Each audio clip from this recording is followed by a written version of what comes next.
En el nombre del Padre, del Hijo y del Espíritu Santo. Amén. Amén. Señor Jesús, pedimos nos acompañes en esta noche, en este momento que vamos a compartir este mensaje, para conocerte mejor, para amarte más, para servirte y para darte a conocer. Ilumina nuestras mentes y abre nuestros corazones para que todo lo que acá compartamos vaya en bien de tu gloria y de tu iglesia. Bendícenos a todos. Gloria al Padre, al Hijo y al Espíritu Santo.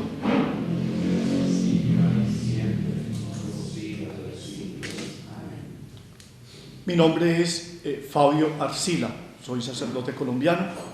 Hace 5 meses que estoy acá en la diócesis de Canelones. Trabajo en la parroquia de San Antonio en Las Piedras. He venido con mucho cariño a prestar este servicio misionero. Solamente mi vida muy corta en este campo, porque todo mi ministerio lo he ejercido en la vida de seminario, en los varios seminarios de Colombia, y también en la experiencia de misión, la primera en Bangladesh, en el Asia, y ahora con ustedes. Es muy corto, pero muy sustancioso lo que he vivido y todo lo que el Señor me ha regalado. Los invito entonces para que nos dispongamos ahora a este encuentro en torno a la palabra del Señor y al mensaje que se nos da a través de este cuerpo doctrinal que se nos está presentando. Esperamos nos concentremos, le deseamos mucha suerte al Uruguay y su partido, pero nosotros nos dedicamos ahora entonces a escudriñar el mensaje del Señor que nos quiere transmitir en esta noche. Saludo en primer lugar a Monseñor acá presente, Monseñor Alberto, los que nos acompañan acá en la sala, también a las comunidades que están pendientes de este programa, y a los de San Antonio allá en Las Piedras también que están pendientes escuchándonos en este momento. Para todos un cordial saludo. La semana pasada se hablaba en torno a María y mirábamos todo ese relatos tan bellos de la anunciación así en cortas palabras. Se enfatizaba también en esa capacidad de esta mujer del servicio a la iglesia a través de Jesucristo. Y se analizaba también todas las grandes verdades que sobre ella se han expuesto, especialmente los dogmas. Y ya ahora en una forma más concreta y más detallada entraremos ya a analizar su relación también con Jesucristo. Por eso la temática que vamos a ver hoy va a ser ya en torno concreto a Jesucristo. Por eso lo llamamos los misterios de la vida de Cristo. Vamos a tomar desde los numerales 512 a 630, con una corto paréntesis que vamos a hacer en algunos que no hay mucha necesidad de profundizarlos. Puede cada uno tener su texto del catecismo, me parece muy interesante para que sigamos el orden estricto que nos presenta el catecismo y así podamos tener una visión completa y clara más o menos sobre esta temática. Los temas a tratar entonces serían: primero, la infancia de Jesús. Segundo, la vida pública. Tercero, la muerte. La muerte de Jesús, naturalmente. Empezamos en el 512, donde nos dice, párrafo 3, los misterios de la vida de Cristo. María, entre el Antiguo y el Nuevo Testamento, es como el gran umbral, separa el antiguo que termina, el nuevo que inicia.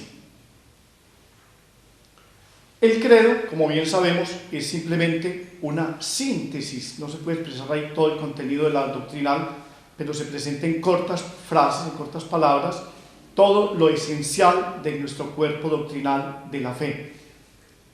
Y con respecto a la vida de Cristo, solo trata propiamente 10 temas de los misterios de la concepción, nacimiento, pasión, crucifixión, muerte, sepultura, descenso a los infiernos, resurrección y ascensión. O sea que concretamente eso nos dedicaremos ahora en torno a los misterios de la vida de Cristo.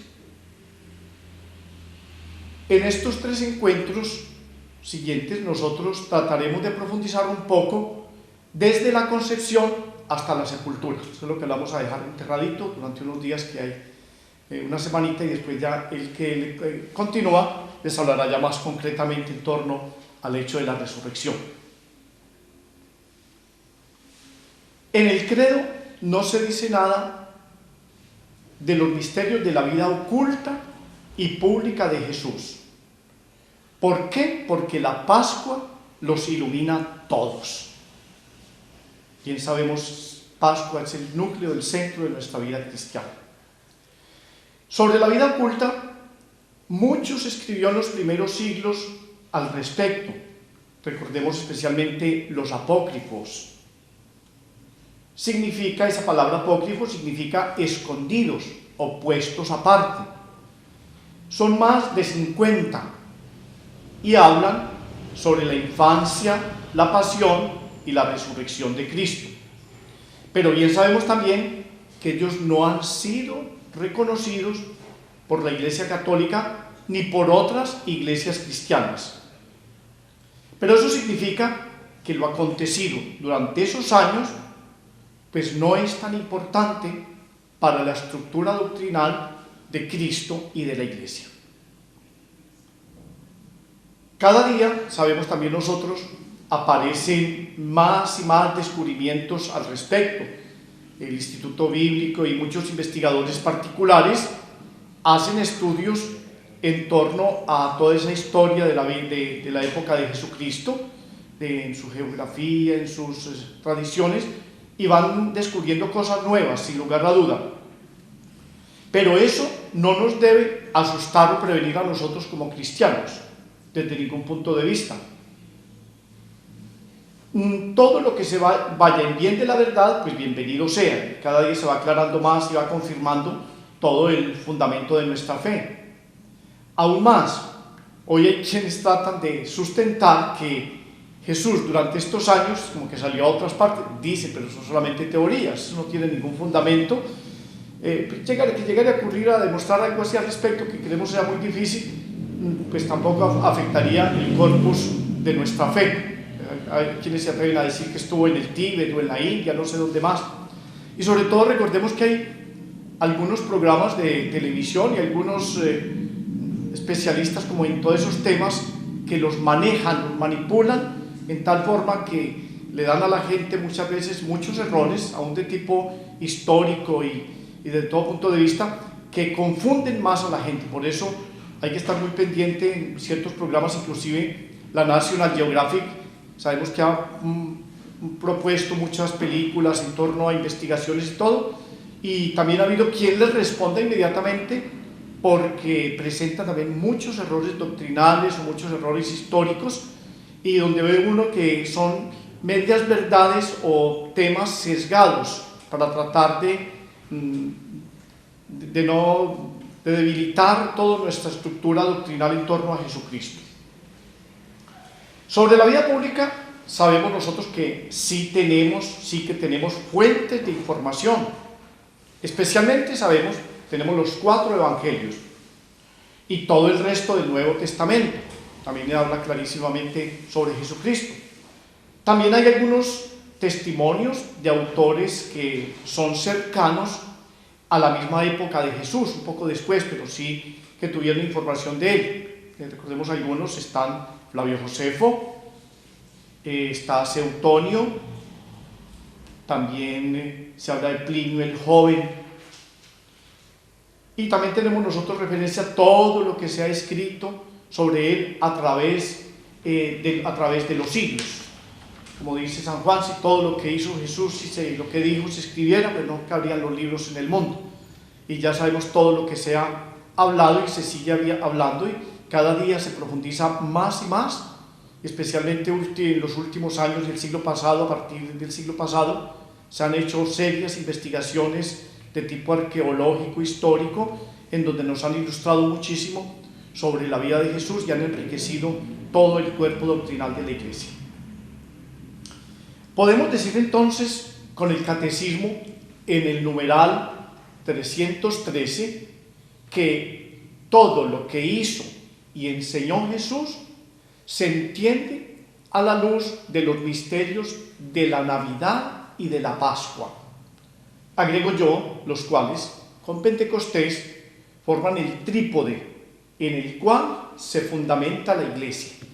Y recordemos que de ahí surge también todo nuestro ciclo litúrgico.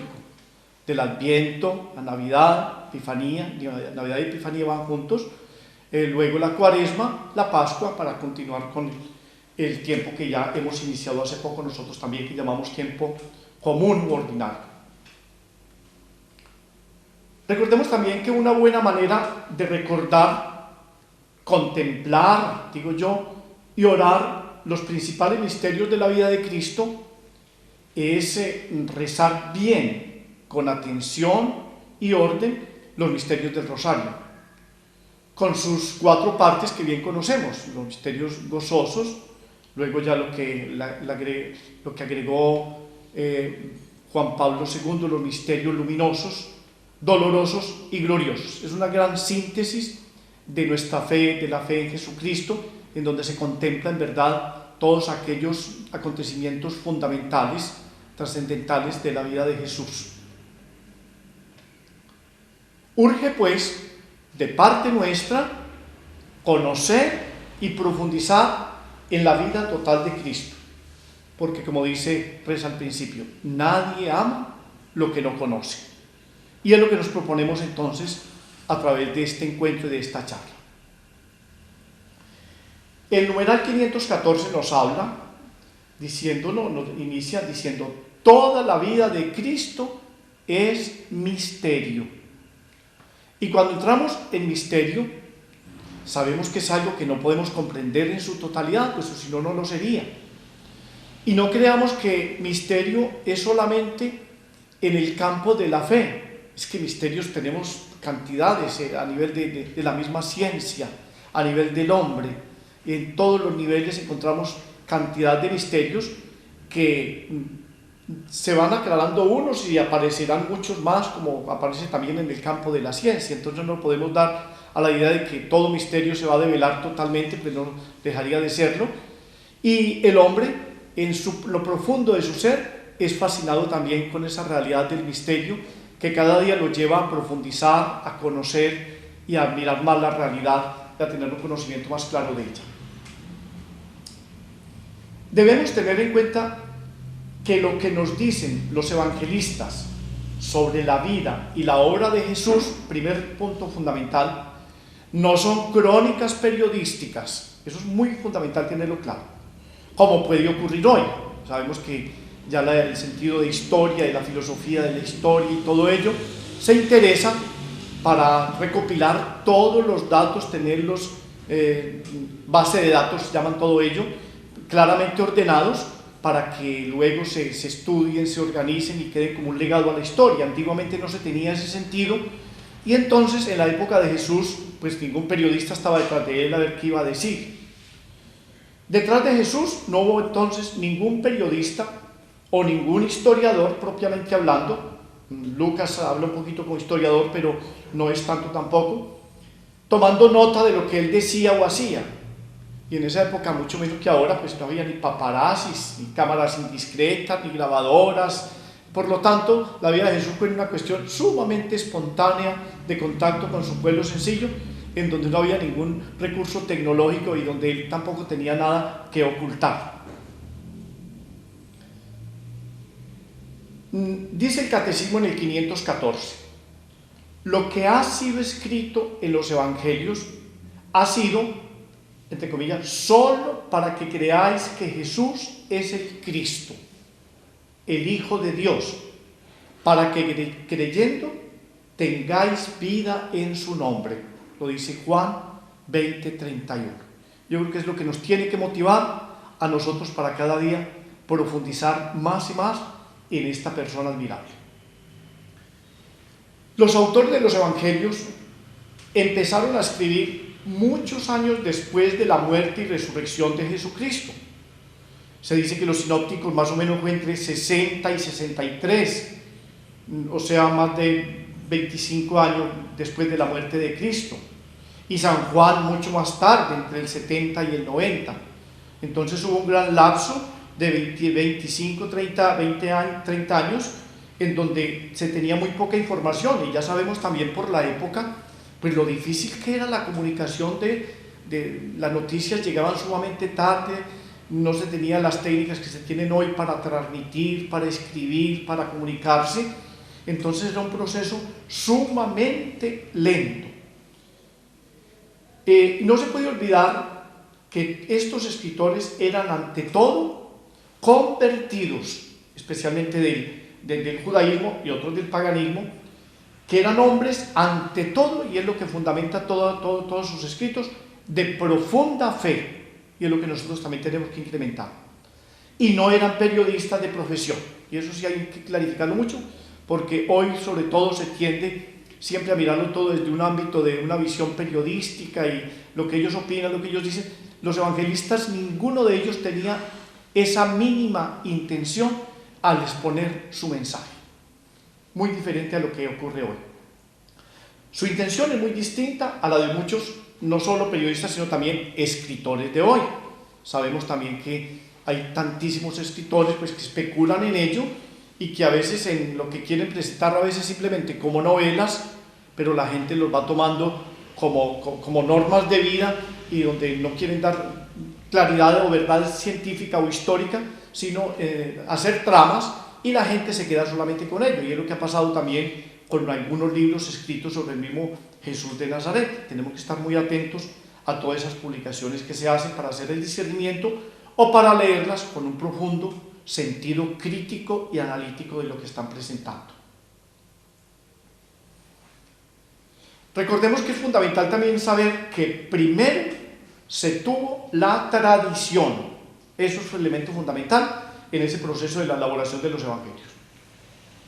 Y es la tradición oral, la cual era compartida entre los primeros cristianos, especialmente en las celebraciones de la fe, que eran la fracción del pan, llaman la oración en común, y también la celebración del domingo como Día del Señor, que muy pronto, un poco después de la resurrección del Señor, empezó a celebrarse. Esto es muy importante porque hay un gran lapso de tiempo entre la muerte de Jesús y los escritos de los evangelios y del Nuevo Testamento, que no hubo nada absolutamente escrito. ¿Cómo se sostuvo? A través de la tradición. Y esto es muy importante pues, para sostener frente a los hermanos protestantes que dicen que la tradición no es necesaria en la iglesia ni en el cuerpo doctrinal, pues cómo nos vamos a quedar sin ella. Y de hecho es un fundamento que nos ayuda también. Para nosotros católicos fundamentalmente sabemos las fuentes están en la tradición y en la escritura. Luego se fueron escribiendo por partes, por unidades, discursos, palabras, relatos cortos, como lo expresa especialmente Lucas en su evangelio, cuando dice que quiere escribir un relato ordenado, intencional y con cierto hilo conductor e histórico. Pero recordemos también que Lucas escribió mucho después de la resurrección de Jesús, entonces ya tampoco no era fuente primaria de lo que él estaba diciendo, eran relatos que le hacían a él y él los trataba de ordenar con esa intención, y por eso se puede hablar de él en un pequeño sentido de historia en algunos elementos, y no en todo tampoco, porque la palabra de Dios no es historia, sino mensaje que se le da al hombre para la salvación. Todos los acontecimientos de la vida de Cristo entonces son signos de su misterio durante su vida terrena, y nos quieren expresar que en él reside toda la plenitud de la divinidad corporalmente. Otro elemento fundamental, la mera presencia de Jesús ya era un misterio, porque no era su forma normal, natural de ser. Al encarnarse asumía una manera especial de estar con nosotros, no común a su divinidad como tal. Por lo tanto, tenemos que entender siempre su presencia como un misterio. Sabemos que un momento fundamental, donde después vamos a hablar sobre ello, donde él se manifestó tal cual, fue en la transfiguración, un momento en donde dejó de aparecer lo que aparecía para manifestarse tal como él era propiamente. En su cuerpo, con sus palabras, con sus acciones y con sus milagros, él nos manifiesta su divinidad y su plan salvífico para el hombre. Dios y hombre que viene a estar con nosotros y que viene concretamente con una misión específica del Padre: reconciliarnos con Él a través de su vida y de su entrega. En síntesis, entonces, podemos decir que la persona, la vida, la obra y la misión de Jesús no la podemos mirar como la de cualquier otra persona, sino desde la perspectiva de la fe y del misterio. Dos elementos ahí: fe y misterio. Cuando perdemos esa dimensión, vienen las discusiones, los problemas, y que esto sí, que esto no, que por qué esto, que es lo que dicen hoy.